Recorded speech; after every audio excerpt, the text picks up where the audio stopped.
From Silicon Slopes here in Salt Lake City, Utah, I'm your host, Josh Matches, and I'm joined by Executive Coach Mark Thompson. Thank you so much for joining us. It's great to be with you, and Silicon Slopes is just blowing up. You guys had the vision to be here. I'm so thrilled to be a part of the gang. 23,000 people out there. We are so thrilled to have you. 23,000 people is amazing. It's extraordinary. You look at it at that audience, and you see this sea of faces, and everybody's hungry to learn from you, and from Nasdaq, and from the people who are here at Silicon Slopes. Well, I think they're also hungry to hear from you, because you're going to be on stage too. That makes it a lot more fun when you have something to say. So for our viewers, tell us a little bit about your approach to coaching and the kinds of executives that you coach. Well, you know, I'm a CEO coach, so I focus on the C-suite, and that sometimes is small companies like Logan Green at Lyft, who grew into a unicorn quickly. Well, that's not a small company. But that company was almost out of cash in 2014, and now has been transformed to become a real leader in transportation, changing the world. I love to work with people who have a mission like that. Ben Silberman and Evan Sharp at Pinterest went from small to becoming large in scale. I love to work with people like Richard Branson, who's reinvented brand after brand. There were 400 companies under the Virgin brand. Totally. I got started with one of the first disruptors, Chuck Schwab. Started Charles Schwab and Company, had this vision of being an online brokerage firm, which seemed nutty at the time, and he reinvented financial services. And then I spent time at esurance.com, which we sold to Allstate, being the first online disruptor. So for me as a coach, going from being a CEO and an entrepreneur to someone enabling those people, it's so rewarding to work with people who have 10 times the talent you do and be able to enable them to scale, because you can't scale an organization any faster than you scale yourself on the journey that you've decided to make as a mission for your company. So Mark, there are so many up-and-coming, incredible CEOs at this conference. Right, Silicon Slopes grows year over year at this amazing clip. And I mean, the conference has been so great for entrepreneurship, but what would you say to a CEO of an up-and-coming company here at Silicon Slopes that maybe that CEO feels like they need an executive coach? You know, I think it's interesting. For years and years, can you imagine being a professional athlete and not having a coach for every move that you have? Whether you're a first base coach or a field coach, if you're an Olympian, working with Olympians over the years, it's amazing how they really do want to get better every time. If they win a gold medal, they still want to win the world record. Why is it that we don't do this in business? I think up until maybe 10 years ago, it was stigmatized, saying, well, we need to fix you. We're going to get you an executive coach, and maybe you'll behave well. Now we're finding that, is it any surprise, especially millennials, just want to get better? If you're really hungry to grow fast, if you're hungry to grow an organization quickly, if you want to accelerate growth, then it starts here. Then it's your team. I don't know any of these great organizations here at Silicon Slopes or those that have become unicorns recently. I'm going to go spend time at Vivid and Qualtrics this afternoon in the Utah Valley. They all look to others to be their advisors, to give them frank feedback, to tell you the emperor has no clothes.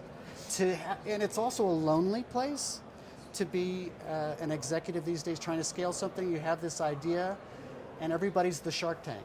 Either they're hitting on you, pounding on you, they have an agenda.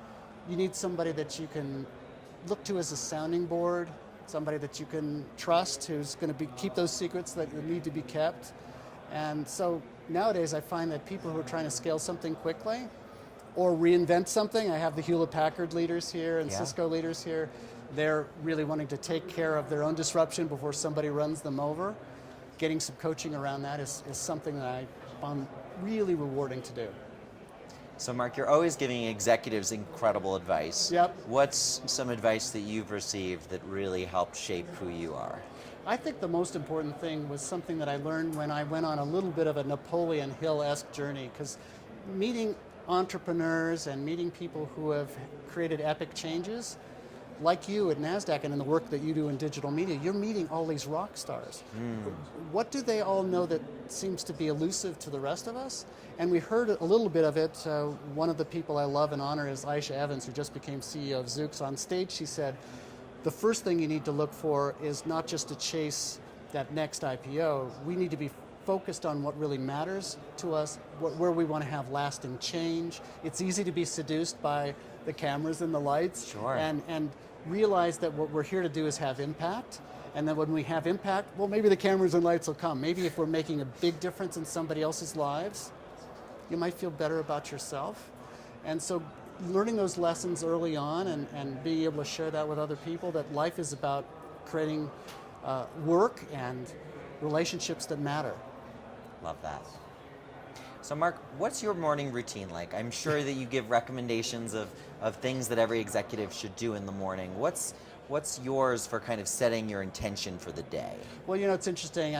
We actually did some research around this because, once again, I'm about accelerating growth, finding a way to hack it, do it faster, make it easier, whether it's your life, That's whether what it's we your all health. want. We all Yeah. want to go faster, right? We want to make it happen.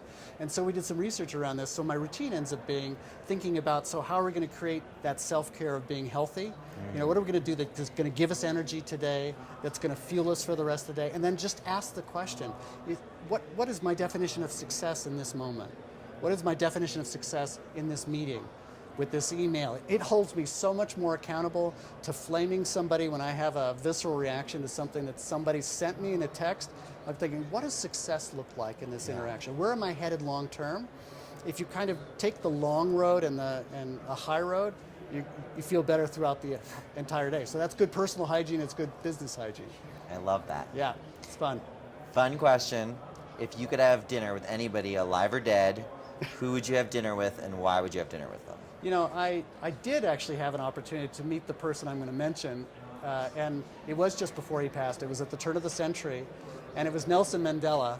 Oh my because gosh. here he should have been the angriest man in Africa, and he came back and he decided to do what we were just talking about, which is live a life that matters, make a difference for a nation, for a society, for culture.